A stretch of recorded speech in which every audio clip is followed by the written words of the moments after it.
28 Februari kemarin, sebuah gambar 3D yang dirilis oleh salah satu satelit menghebohkan warganet. Bagaimana tidak, gambar tersebut memperlihatkan antrian konvoi militer Rusia sepanjang 64 km dari pusat Ukraina. Nah, ini nih salah satu kegunaan satelit yang mengitari bumi, di mana jumlahnya udah berkisar 7.500 hingga 8.000 satelit hingga akhir 2021 kemarin.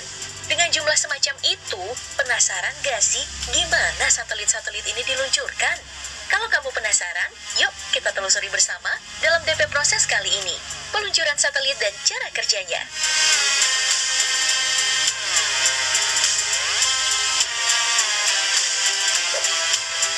Sebelum diluncurkan dan mengangkasa, satelit-satelit ini tentu aja didesain dan diproduksi secara intensif. Proses ini biasanya membutuhkan waktu sekitar 2 hingga 3 tahun untuk satu satelit. Hal pertama yang dilakukan adalah pembuatan rangka, yang biasanya menggunakan baja, besi, dan juga campuran beberapa logam tahan panas. Jika sudah selesai, maka rangka yang didapatkan akan dipasangkan beberapa modul operasi, mulai dari modul kontrol, daya, penggerak, hingga komunikasi. Jika semua modul udah terpasang, maka selanjutnya akan dilakukan pemasangan perangkat tambahan seperti antena dan juga panel surya. Setelah semua itu, maka satelit dianggap komplit dan bisa dioperasikan. Oh iya, soal ukuran satelit, biasanya tinggi satelit itu sekitar 7 meter dengan berat mencapai 6.500 kg. Bayangin tuh gedenya. Jadi wajar aja kalau pembangunannya memakan waktu yang banyak. Setelah satelit yang dibuat dianggap komplit, maka selanjutnya akan dilakukan beragam pengetesan untuk mengetahui fungsi dari satelit udah normal dan juga uji ketahanan. Uji pertama dilakukan di thermal vacuum chamber. Dalam ruangan ini, si satelit bakal diuji dalam lingkungan yang mirip di luar angkasa, mulai dari gravitasi hingga suhu ekstrim sekitar minus 170 derajat Celcius hingga 120 derajat Celcius. Lalu uji yang kedua akan melibatkan guncangan untuk mensimulasikan keadaan saat peluncuran. Hal ini dilakukan untuk menghindari kesalahan fatal seperti adanya bagian yang patah saat peluncuran dilakukan. Gak lucu kan kalau baru mau meluncur ke angkasa, malah rusak. Ingat, ini bukan layang-layang 20 ribuan. Nah, uji yang terakhir adalah uji alat komunikasi antara si satelit dan juga kontrol utama di bumi. Tentu saja hal ini menjadi krusial karena fungsi utama dari satelit adalah memberi informasi. Semua orang yang terlibat pasti mimpi buruk nih kalau satelitnya udah di angkasa tapi nggak bisa komunikasi. Dia ini sama aja sih dengan si dia yang online terus tapi nggak centang dua biru. Hiks. Bagi satelit yang lulus semua uji tadi, maka dinyatakan siap untuk meluncur. Di sini akan dilakukan tahap pemberangkatan untuk si satelit.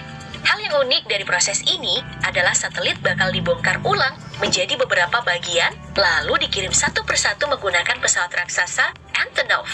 Nantinya, sesaat sebelum diluncurkan, satelit akan kembali dirangkai ulang seperti sebelumnya, lalu dimasukkan dalam pesawat ruang angkasa untuk diluncurkan. Masuk dalam tahap peluncuran, satelit biasanya diluncurkan dengan bantuan Proton M rocket. Gak main-main, kekuatan dari roket setinggi 58 meter ini mencapai 1000 metrik ton tekanan yang membuat kecepatannya menembus 2,5 km per detik. Buset, cepet amat ya bang. Nah, setelah meluncur dari daratan, nantinya Proton M rocket akan mendorong secara berkelanjutan dengan saling melepas di luar angkasa.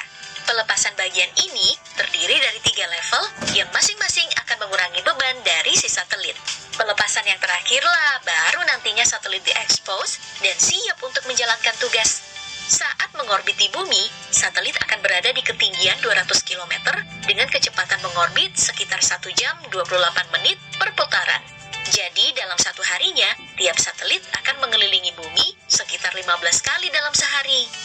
Nah, tentunya kita juga penasaran nih, setelah mendorong dan melepaskan satelit hingga ke orbit, bagian-bagian roket tadi itu kemana dong? Iya, jadi sampah lah. Soalnya, roket-roket tersebut tidak berfungsi lagi dan menjadi sampah luar angkasa yang melayang-layang di orbit. Dan bisa bayangin gak, kalau jumlah satelit aja udah ada ribuan, kira-kira sampahnya udah berapa banyak ya? Menurut data terakhir, sudah mencapai 8.000 ton kubik. Ini adalah situasi yang berbahaya. Soalnya, sampah-sampah ini bisa bertabrakan dengan satelit aktif dan akhirnya merusak satelit tersebut.